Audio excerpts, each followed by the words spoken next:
Значи, некои работи подоцна ќе ги дознаеме и некои работи подоцна ќе ги сватиме, не заради другото, туку заради тоа што во момент на ваква трагедија, мислам, јас навистина не сакам да зборувам за тоа, затоа што не можам да зборувам. Во момент на ваква трагедија, се она што се превзема, е навистина жално ние да почнеме да зборуваме никој ништо не работи или никој ништо не направил. Ако јас зборувам за мене, јас пишувам една книга, веќе 3,5 години ја пишувам за Димо Хаџидимов. И верували или не, немам од 16 март една реченица ставено.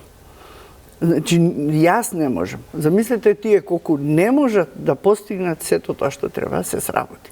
Не дека правдам, значи не сум јас од тие кои што сакаат некого да оправдат, нити некому да му се додворуваат, затоа што немам ни потреба, не знам, некако својот кредибилитет на друг начин го градам. Така што мислам дека веќе почнавме да се вадиме од некоја кал во која што бевме многу заглавени. Јас би сакала образованието на вистина да тргне во добра насока. Она што мене ме радува, тоа се средствата кои што сега се одвојуваат за наука. Ние заборавивме дека образованието се темели на знаење, а знаењата доаѓаат од науката. И ако јас ви кажам дека, еве ќе го спомнам, нека ми простат гледачите, меѓутоа морам да го кажам и ова, Зоран Тодоровски, кој што беше многу оцрнуван на овој или оној начин, како директор на Државниот архив, меѓутоа Зоран Тодоровски направи многу за донесување за носење на македонска документација и од бугарските, и од турските, и од британските архиви, меѓутоа тоа никој нити го разбра, нити сака да му го признаат. Она што е многу важно, дека Државниот архив, кој што денеска знаеме дека чмае, јас верувам дека и мојот соговорник има многу убави сознанија за тоа во која услови сега се чува македонската најголема и најбесценета документација. Ние имаме проблем во тоа што самите себе си, кога зборувавте дека си се негираме, најмногу си се негираме преку тоа што ние не знаеме да чуваме еден документ од 12 век, а сакаме некој да не почита. Некој да има било кој документ од 12 век за своето постоење, знаете како ќе го чува? Ќе го чува директно во некој си сеф во кој што само ќе припарат двајца. И тоа ќе го фаќаат со ракавици за не дај Боже прашинка да падне на него. Меѓутоа ние го чуваме во таа зграда покрај Вардар. Таму течат води од сите страни. Можете да појдете, можете да видите како Катате, тоа имено тоа сакав да го кажам, како се справуваат вработените со кофи на сред канцеларии, за да можат да ја соберат водата да не течи по подот. Таванот цел се распаѓа. Мислам, сето тоа е трагично. Да, професорка, меѓутоа тоа не е нешто што не може да го... Ние не сме богата држава, меѓутоа не сме ни толку сиромашна да не можеме, пример, болниците и важните државни објекти да не ни протекуваат со вода. Тоа е или незаинтересираност, или немање чувство на припадност, љубов кон државата, кој како сака нека каже. Не е тоа нешто што не можеме да си го дозволиме. Предпоставувам. 6 милиарди е буџетот. Јас ќе ви кажам нешто што летово го чув минатава година. Значи бе во Шенџин. Во Шенџин има, изграден неверојатно, има еден огромен комплекс кој што се вика Тануша. Сега, мене ми кажа дека тоа е од некој македонски албанец кој што е од Танушевци по потекло. А што мислите дека тој објект е изграден со парите од Албанија или од работата на неговите брајки и сестри во Германија? Не. Тоа е изграден со наши пари, дефинитивно. Не знам кој е, не знам како е, не знам што е. Меѓутоа, сето она што го кажува и сето она што го зборуваа луѓето таму, наведува дека од Македонија се носат пари и се градат таму. Дали или кој носи, кој како го градал, кој како го правил. Јас нити имам податоци, нити сакам да знам. Меѓутоа, фактите дека самите луѓе кои што таму беа во Шенџин и кажуваа дека од Македонија се овие луѓе, вам доволно ви зборува. Јас ако однесам таму, да речеме, еве, се слуша, пак се слуша, се само се слуша.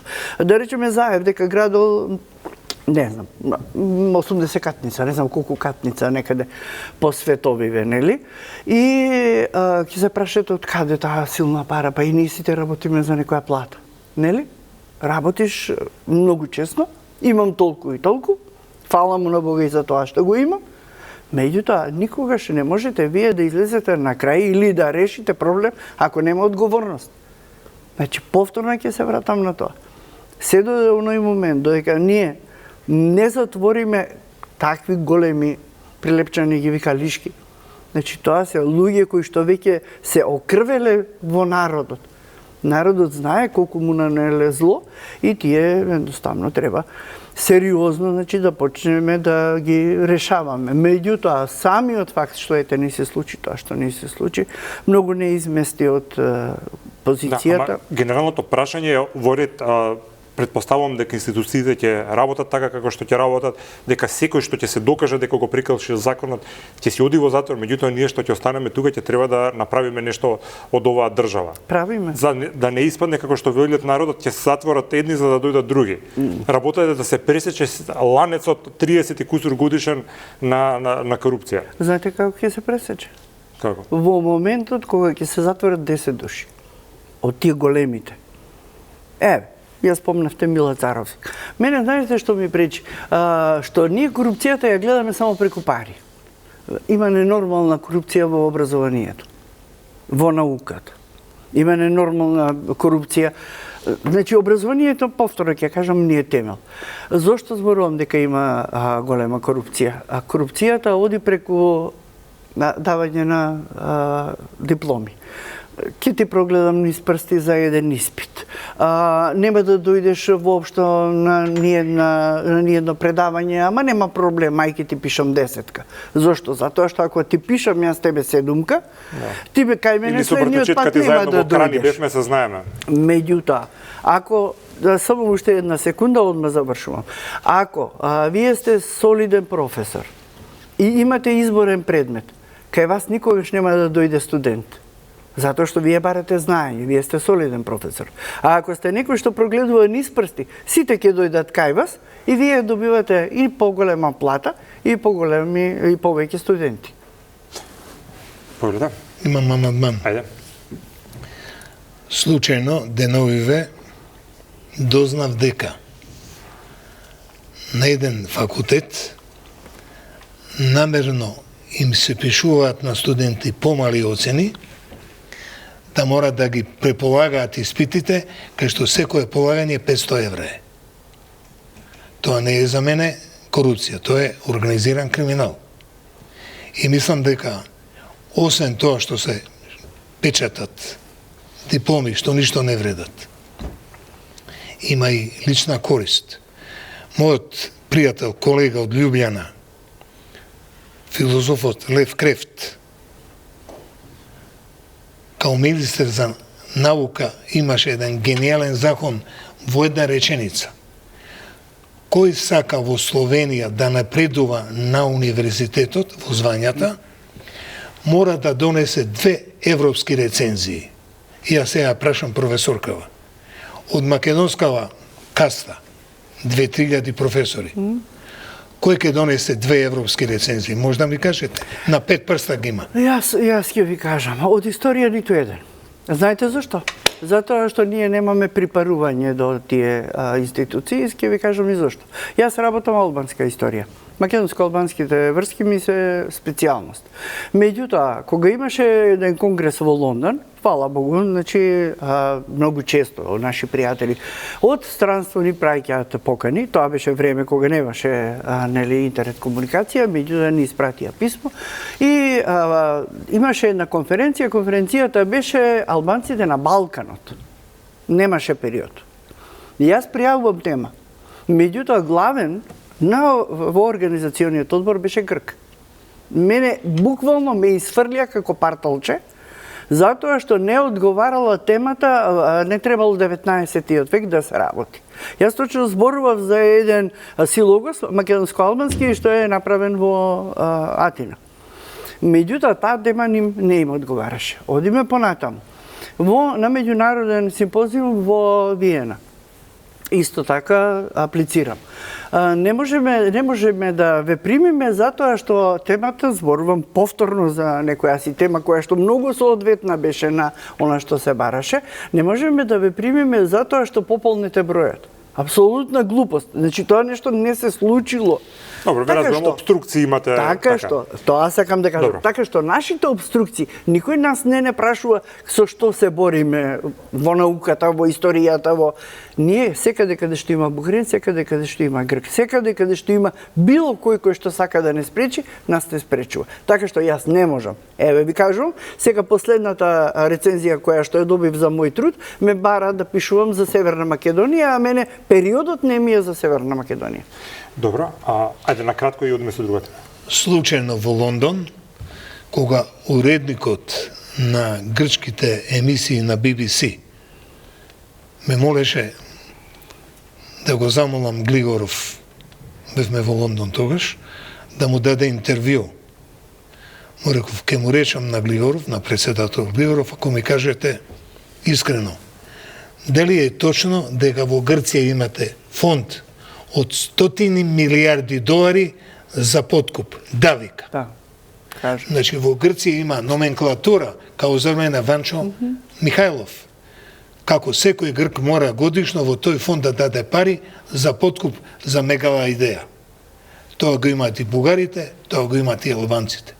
Тие се уште живеат во кој век не знам, за голема Бугарија, за голема Грција и за голема Албанија. Како и да е, овие земји што ги кажавте, две се членки на Европската унија, на НАТО, сите се на НАТО, Албанија гледам дека напредува, дури примери како треба да се реформира и правосудството, и економијата, и образованието, веќе не земаме од Хрватска и Словенија, туку земаме за Албанија, им честитам од срце на соседите, меѓутоа тој е уште еден голем пораз за нас самите, односно ни покажува дека ако сакаме, ако навистина си ја сакаме државата, има начин не само да се жалиме. Сега овој наш обид да направиме ресет на системот, како што се вели, доваѓа во еден многу интересен геополитички контекст, а тоа е владењето на Трамп и сите работи што ги направи во меѓувреме пред се на економијата, меѓутоа нели тоа е основата на односите меѓу државите. Ако смеем да го реформулирам. Ајде. Новиот светски поредок е во прашање. Дали новиот светски поредок ќе го направи втор пат во обид Трамп, зашто 2016-17 викаш да биде Америка голема повторно. Сега на истиот лозунг ги доби изборите. Што направи? Не ми беше тоа прашањето, само се извинувам. Во ред ви благодарам. Македонија во тоа. Прашањето ни е колку тоа опкружување или такво геополитичко милје ќе може да ни помогне ова да го направиме или може да ни направи дополнителни пречки за кои што сега можеби не сме ни свесни. И поред сите грешки што ги направи во Америка, вчера одбележуваше 100 години од 100 дена од вториот мандат. Сите анкети во Америка се огорчени на него, Америка е уништи. Читав една изјава на мајка му 2012, вика немојте да му дозволите на мојов син да се бави со политика, он е будала, ќе уништи Америка. А неговата внука од брат Керк има во каа дебела книга напишано дека човекот е чудо.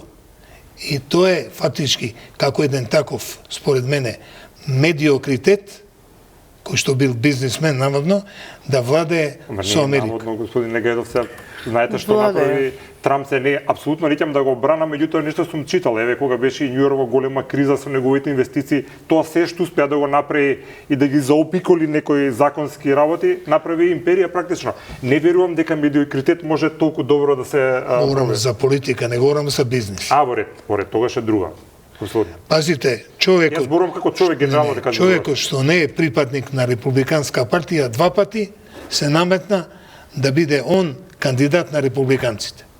И што е страшно, доби и број на народ, и тој коледжот што бира, и Сенатот, и Представничкиот дом. Чудо, а сега сите се жалат. Што е сакам да кажам? Новиот светски поредок го направи Путин со БРИКС. И сега, во Москва, на 9 мај, нема да ме чуди ако дојде и Трамп, бидејќи Трамп деновиве изјави си игра мајтап со мене Путин, вика ке направи мир, а тој продолжува војна. А вчера гледав една емисија кај што велат Путин нема да престане додека не го освои градот Одеса, да го затвори Црноморскиот брег. Што сакам да кажам? Мене ми е симпатичен како македонец Трамп, зашто на 4 септември 2020 во неговиот кабинет ги натера српскиот и косовскиот лидер да потпишат договор за економска соработка. Тоа значи, он е татко на Отворен Балкан. И ја мислам дека ќе ја втурне Македонија заедно со Западен Балкан во Европска Унија, инаку овде ако дојде кинезот, крај на Европа, крај на американската шанса да владее паралелно со светот. Иако 2018 на самитот на Г7 во Канада, Трамп ги праша овие другите 6. Каде овде Путин? Они се чудат. Путин треба да биде овде. Путин треба да биде член на Г8. А фактички, ја ќе направам Г3 со кинезите и со русите. Тоа е големата слика, кај што не имаме шанса да поминеме, иако деновиве читам еден текст, не може Македонија да седи на 2 столчиња. И со Европа и со Америка. Мислите дека тој не е изборот сега, Европа или Америка? Па, овде не гледам дека има некој Тито што може лево да жмига, десно да врти, па да може да води независна, неврзана полиција. И според вас, кој е вистинскиот пат? Кој што треба, доколку, еве, на вистина, како што велите, сме пред таков избор? Вистинскиот пат е да направиме образовна револуција, здравствена револуција, да направиме основа за да можеме да имаме економски развој, одржлив економски развој. А тоа не може да го направиме без амбиент кој се вика правна држава. А без Европа тешко дека нашите ќе направат сила да има правна држава. Еднаш го прашам професор Марјановиќ, зашто бе професоре луѓе крадат? Крадат, мислат, нема да ги фатат. Многу едноставен одговор. Добро, споменавте, господинот Гајдов вели дека практично сите овие реформи кои што сите ги бараме, дека многу полесно и можеби единствено ќе поминат доколку го почнеме процесот на членство во Европската Унија, дај Боже никогаш и да го завршиме. Меѓутоа сега за сега се уште нашата пречка се вика бугари во устав. Па не мислам јас дека бугарите во уставот се пречка. Ние пречка сме си самите себе си. Јас сум голем поборник, повторно ќе се повикам на таа куќа која што претходно ја спомнав. Доколку сите ние се зафатиме и си ги засукаме ракавите и си ја донесеме Македонија како самоодржлива држава во секој поглед. Зборувам, значи, ригорозни мерки да има за сите оние кои што ќе се огрешат од законот, меѓутоа и ригорозни мерки за сите оние суди и други представници на правосудната власт, кои што досега се огрешиле. Вие имате, да не лажам, можеби стотици предмети кои што си седат во фиока и чекаат да застарат. Тоа не сме да му се случи на ниту еден судија и тоа е срам за судството, не е тоа срам за нас. Меѓутоа за нас е срам што ние пак сме луѓе кои што зависиме од тие и такви суди. Оно што мене многу, например, ми пречи, тоа е фактот дека ние секогаш викаме дека некој друг ни е виновен. Вас во куќата никој не може да ви биде виновен освен вие. Комшиите може да прават што сакаат, меѓутоа ако вие во домот решите да си имате и некое ајде ќе го наречам мало бавчиче и ќе си садите компири, домати и ово. И вие си имате своја економија. Зошто ви се виновни комшиите, ако вие тоа го немате? А вие имате и земја, имате сонце, имате вода, имате се има Македонија. Македонија нема нешто што нема. Меѓутоа ние се извинам, увезуваме храна. Ама тоа ми беше изборот. Ние удираме по оние кои што нам лебот ни го вадат. Вам вие земјоделецот останат на нивата да црнчи, ако јас ви кажам дека од сабајле ги гледам, од 4 сабајле излезени од дома, вечерта се враќаат некаде во 9:30-10. Цел ден се на нива и повторно некој трговец ќе им ја земе реколтата. Повторно ќе ја споменам Албанија, ако таа држава пред 10 години беше увозно зависна за храна, во овој момент извезува земјоделски производи годишно и има чист профит од 60 милиони евра. Истата Албанија за 10 години. Албанија е прв пат, јас отидов 1993 година. Значи, уште се пукаше, уште вефа, леташе во воздух. Знам и можам навистина да напишам една многу убава книга за тоа како Албанија стана она што е. Меѓутоа, не е проблемот во Албанија, проблемот е во тоа што таму и македонците, бевте таму, и македонците, и албанците, и сите се единствени државјани. Единствено државјани, значи не се малцинства, државјани. Вие ги имате истите права, истите обврски. Овде кај јас да му речеме, еве, например, во Тирана се градеше еден булевар. На тој булевар имаше цела зграда, вака, бајги долга. И еди рама му вика, или половина сам ќе си ја пресечеш и другата половина ќе ти ја оставам, или цела ќе ти ја срушам. За потребите, нели, да изградбата на булеварот. Како попче си ја сруши зградата, половината му остана. Овде кога дојдете да рушите една зграда, ќе видите... видите ги тие столпчиња со години што го обиколувате на куќа. Сакам да кажам, дојдете да рушите една зграда, вас ќе ви се собере не знам колку народ. Тоа е држава. Значи одговорност. Ако нема одговорност, џабе си ја зборувам. Благодарам на двајца за учеството во емисијата. Иштече времето, како што кажав, имав идеја да биде малце поразлична емисија. Мислев дека ние преку главо да ни е припукување партиски секојдневно што ги слушаме. Сакав да дадам еден контекст на времето во кое што ги живееме, да се потсетиме уште еднаш за тоа колку треба да бидеме благодарни што конечно после векови имаме сопствена држава и колку силна одговорност треба да чувствуваме да направиме оваа држава да функционира. Тоа пред се за нас самите, а ова што се случи последново со Кочани, нека сите сакаме нели да биде некоја точка што ќе биде пресвртница. Премиерот имаше една изјава непосредно по трагедијата, кај што кажа дека сега тргнавме и нема застануваме. Се надеваме дека владата која што сега треба да ги направи тие работи, сите ние од наша гледна точка и како коректив, меѓутоа и како креатори на јавното мислење ќе го помогнеме тој процес затоа што е добро за сите. Гајдо, благодарам за овој амбиент денеска, ама имам амандман. Ајде.